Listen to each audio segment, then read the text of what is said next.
Hey, no intro. Let's jump right into it. The NBA awards for the 2020-2021 NBA season. Let's jump into first for the Executive of the Year. Basically, we've seen free agency in the offseason went down. This one should be a pretty simple one everyone should have on their list. No other than Sam Presti of the Oklahoma City Thunder. Bringing in a bunch of first-round picks. You got 17 for the next 6 to 7 off seasons in the draft. You traded away Chris Paul's big contract. Same thing with Steven Adams. And you are rebuilding with Shai Gilgeous-Alexander, cap space, and preparing for the future for draft picks. Just like NBA 2K My League, Sam Presti out here is making the business. Number 2, we do have the Coach of the Year award. Now, a lot of the times there's a lot of coaches you can kind of put in a bundle together, but I think right now is going to be a separation of just Rick Carlisle by himself, and this is going to be through the emergence of an MVP type player of Luka Doncic. They do have a length and size on their team, experience. They're healthy, and I expect them to be around a top 4, top 5 seed in the Western Conference. I believe Rick Carlisle and the Dallas Mavericks will be able to pretty much make it to a second round appearance and go deeper into the Western Conference. And Rick Carlisle has always been a player's coach. He's always been able to make X and O's, different type of moves. And the league is going to keep the Dallas Mavericks on notice. I mean, they even put the Lakers against the Mavs in the Christmas Day. So the league and everyone knows Luka, Rick Carlisle, and the Mavericks are on an emergence. We do have Rookie of the Year award coming up next. Now, there are 3 different type of players I'm going to put out there, and I'll give my prediction. So we do have 3 guys I got my eyes on. I have LaMelo Ball, point guard from the Charlotte Hornets, Deni Avdija, small forward from the Washington Wizards, and Obi Toppin, forward from the New York Knicks. Now, with Obi Toppin, I think he would be third on my list if anything. I know the Knicks don't really have a true offensive player on their team. It's a lot of chaotic out there. There's not a true direction. Obi Toppin during the offseason made some great highlights. You know, he's a power bunny out there, energizer bunny, and he's going to be good both offensively and defensively for their franchise. He can be explosive. Surprised he went 8th overall. You do have Deni Avdija as well. Now, you have Bradley Beal and Russell Westbrook as your backcourt on the Wizards. Most of the shine and ball usage is going to be on their part. But Danny, I think he's going to fit in perfectly within the team. I expect them to start him as a small forward. He can bring up the ball. He can shoot. A lot of players kind of resemble him to like a Luka Doncic type-esque player. I expect him to have an amazing rookie season, but I'm probably going to have to give the nod of Rookie of the Year to LaMelo Ball from the Charlotte Hornets. Now, there is an injury from Gordon Hayward that just came out recently, so this is going to leave more of an offensive, let alone ball usage and impact player for LaMelo Ball to pretty much shine as he is. He's a great passer. He is 6'8" as a point guard. He's crafty. His jumper is pretty good. He's going to keep on getting better within that. I expect LaMelo Ball to pretty much average around 12, 10, and probably 5 or 6 in that area. He's not going to score a lot. He's going to get his team operating and moving.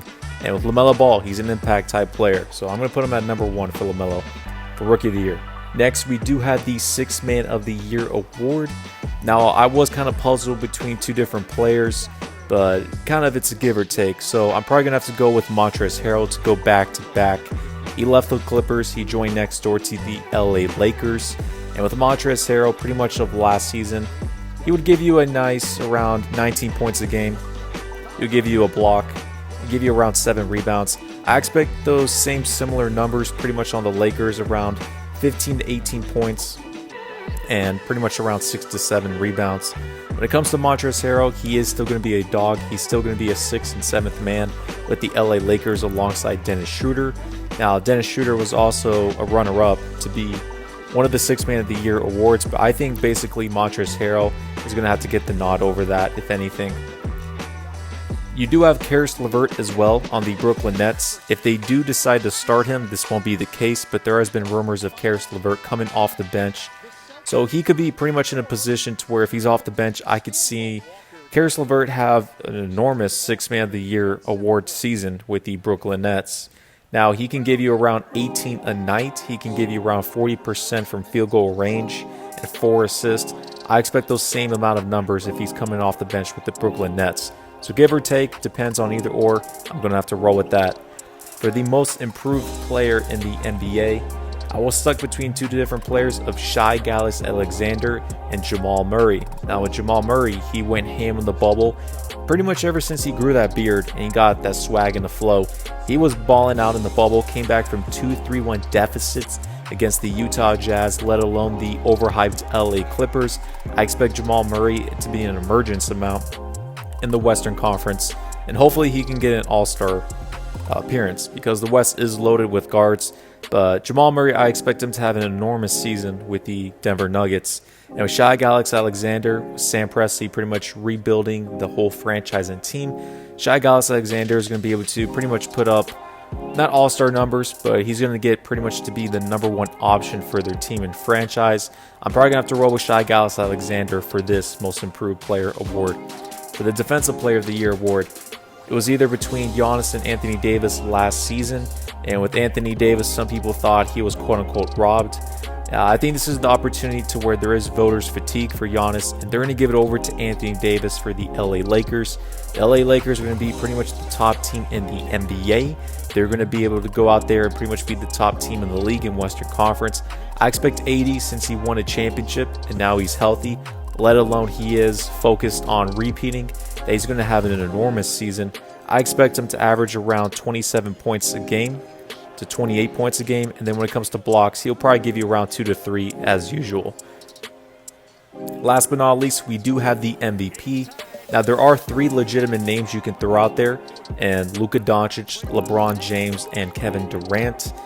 Now, for my position, I'm going to have to roll with Luka Doncic on this.